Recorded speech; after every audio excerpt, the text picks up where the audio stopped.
Good morning, church. Welcome to the first Monday of Passion Week, Holy Monday. Today I want to look at the events of Holy Monday. Mark chapter 11, verses 11 to 19 is what I'm going to be reading from. This is after Jesus' triumphal entry into Jerusalem on a donkey on Palm Sunday. We read somewhat anticlimactically in Mark chapter 11, verse 11, and he entered Jerusalem and went into the temple, and when he had looked around at everything, as it was already late, he went out to Bethany with the 12. So closed Palm Sunday.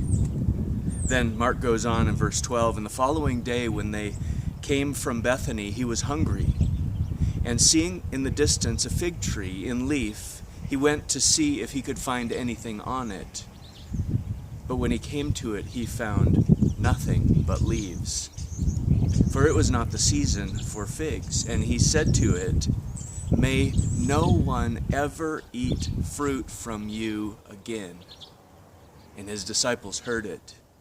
Jesus cursed the fig tree, a symbolic condemnation of the fruitlessness of a nation, the Jewish nation, who was intended by God to be a blessing to the nations.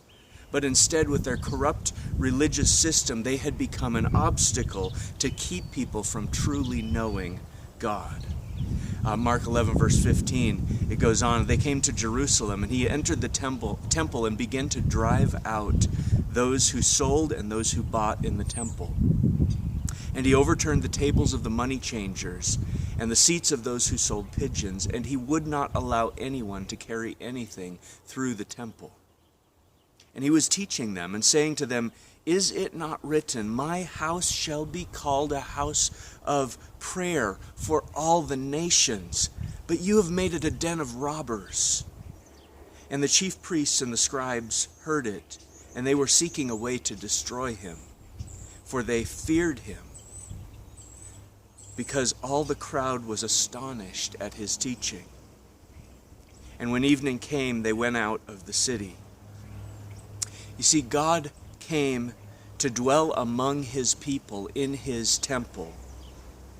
It was the place where people could meet with God, connect with God. But it had become a marketplace where some made a profit off the people by charging for convenience. Rather than being a peaceful place where people could come to seek the Lord, it had become a cluttered marketplace. Jesus claimed to be greater than the temple. In John chapter 1, the eternal Word, who was with God and who was himself God, became flesh and dwelt. The word dwelt there is the word for tabernacle, the tabernacle of the Old Testament. He put up his tent in the midst of us, among us. He referred to his own body as the greater temple in John chapter 2. Jesus is now the place where we can meet with God, the one mediator between God and man. You want to know what makes Jesus angry? You know what will incite Jesus to overturn your tables? When we put obstacles that don't need to be there. When we clutter the access of people to God.